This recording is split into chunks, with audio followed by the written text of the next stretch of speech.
નમસ્કાર. જ્યારે આપણે આસ્તિક શબ્દ સાંભળીએ ત્યારે તરત જ મનમાં પૂજાપાઠ અને મંદિરમાં જતા લોકોનું ચિત્ર આવે છે, ખરું ને? પણ શું આસ્તિક હોવાનો મતલબ બસ આટલો જ છે કે પછી તેની પાછળ કોઈ બહુ જ ઊંડી સમજ છુપાયેલી છે? ચાલો, આજે આપણે 1964ના એક ગહન સંદેશના આધારે આ વિષયમાં ઊંડા ઉતરીએ અને સમજીએ કે આ સફર ભયથી નિર્ભયતા સુધીની કેવી રીતે છે. અને આ જ સવાલ પર આપણું આજનું આખું વિશ્લેષણ ટકેલું છે. શું આપણી શ્રદ્ધા, આપણી ભક્તિ એ ઈશ્વર સાથે કરેલો એક પ્રકારનો સોદો છે? કે ભાઈ હું આટલી પૂજા કરીશ તો બદલામાં મને આટલો લાભ મળવો જોઈએ? આજે આપણે આ સામાન્ય પણ ખૂબ જ ઊંડી અસર કરતી ધારણાને જરાક જુદા દૃષ્ટિકોણથી જોવાના છીએ. તો ચાલો શરૂઆત એ વિચારથી કરીએ જે આપણામાંથી ઘણાના મનમાં ક્યાંક ને ક્યાંક રહેલો છે. એ છે ઈશ્વર સાથે સોદાબાજી કરવાનો વિચાર. જાણે કે આપણે કોઈ ભૂલ કરી હોય અને તેના પરિણામથી બચવા માટે કોઈ દિવ્ય શક્તિ સાથે વાટાઘાટ કરી રહ્યા હોઈએ. આ વાત કદાચ થોડી જાણીતી લાગશે. કોઈક ભૂલ થઈ જાય, કોઈ ખોટું કામ થઈ જાય અને તરત જ તેના પરિણામનો ડર લાગે. પછી શું થાય? મનમાં વિચાર આવે કે ચાલો ભગવાનને થોડો ભોગ ચડાવી દઈએ કે કોઈક ખાસ પૂજા કરી લઈએ. જાણે કે આપણે કોઈ લાંચ આપીને બચી જવા માંગતા હોઈએ. આ આખી વૃત્તિનો પાયો જ ડર અને શોર્ટકટ શોધવાની મનોવૃત્તિ છે.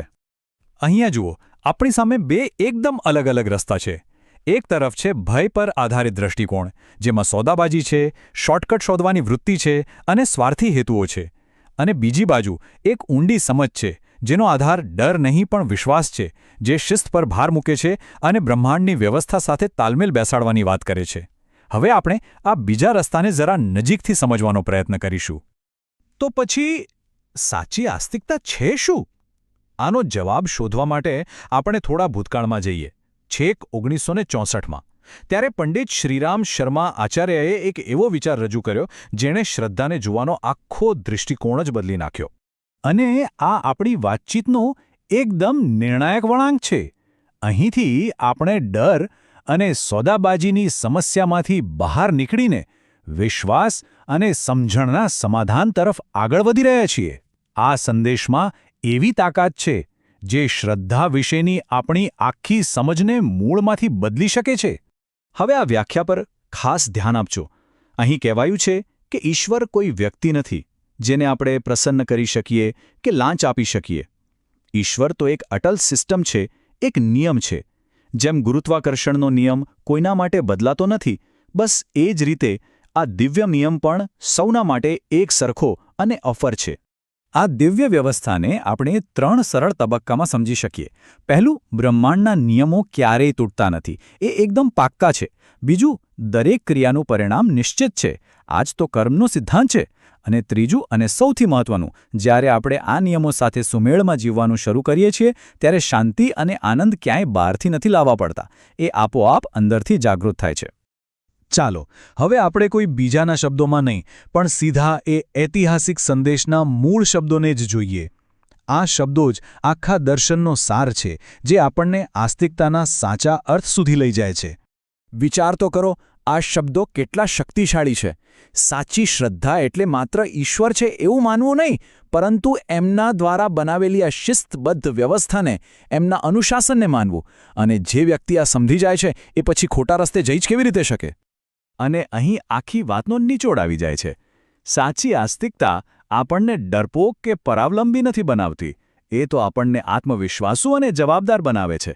એ આપણને શીખવે છે કે પરિણામોથી ભાગવાનું નથી, પણ સારા કર્મો કરીને પરિસ્થિતિને સુધારવાની છે. કોઈ શોર્ટકટ છે જ નહીં, રસ્તો ફક્ત એક જ છે, શ્રેષ્ઠ કર્મ.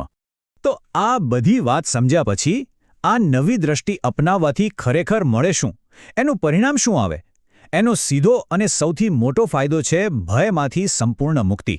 ચાલો જોઈએ કે આ જાદુ થાય છે કેવી રીતે. આ દૃષ્ટિકોણ આપણા મનમાં એક મોટું પરિવર્તન લાવે છે. તે આપણને કોઈ અદૃશ્ય શક્તિના ડરમાંથી બહાર કાઢીને એક સંપૂર્ણ અને ન્યાયી વ્યવસ્થા માટે સન્માન અને પ્રેમ તરફ લઈ જાય છે. વાત ડરની નથી, વાત છે સ્વીકાર અને પ્રેમની. અને આ આંકડો જુઓ, 0, 0. જે વ્યવસ્થા સંપૂર્ણપણે નિષ્પક્ષ અને અટલ નિયમો પર ચાલે છે, ત્યાં અન્યાય થવાની સંભાવના 0 છે. અને આ જ ઊંડો વિશ્વાસ વ્યક્તિને અંદરથી નિર્ભય બનાવે છે, કારણ કે પછી એને ખાતરી હોય છે કે કરેલા સારા કર્મોનું ફળ ક્યારેય નકામું જવાનું નથી. તો ચાલો આ આખી ચર્ચાના મુખ્ય મુદ્દાઓને એકવાર ફટાફટ ફરીથી જોઈ લઈએ. સાચી આસ્તિકતાનો સાર શું છે? એ છે ઈશ્વરીય વ્યવસ્થા અને એની શિસ્તમાં વિશ્વાસ. કર્મનો નિયમ અફર છે એ યાદ રાખવું. નૈતિક નિયમોનું પાલન કરવાથી જ સાચી શાંતિ અને નિર્ભયતા મળે છે. અને છેલ્લે સંકલ્પ એ જ હોવો જોઈએ કે દરેક કામ પ્રામાણિકતા અને અનુશાસનથી થાય. અને અંતમાં એક વિચારવા જેવો પ્રશ્ન. આપણે ભક્તિના ઘણા સ્વરૂપો જોયા છે: પૂજા, પ્રાર્થના, કર્મકાંડ. પણ શું એવું બની શકે કે આ બધા કરતાં પણ શ્રેષ્ઠ ભક્તિનું અંતિમ સ્વરૂપ પોતાના જીવનને નૈતિક અને બ્રહ્માંડીય નિયમોનુસાર જીવવું, એટલે કે અનુશાસનમાં રહેવું, એ જ હોય? આ સવાલ પર વિચાર કરતા રહીએ.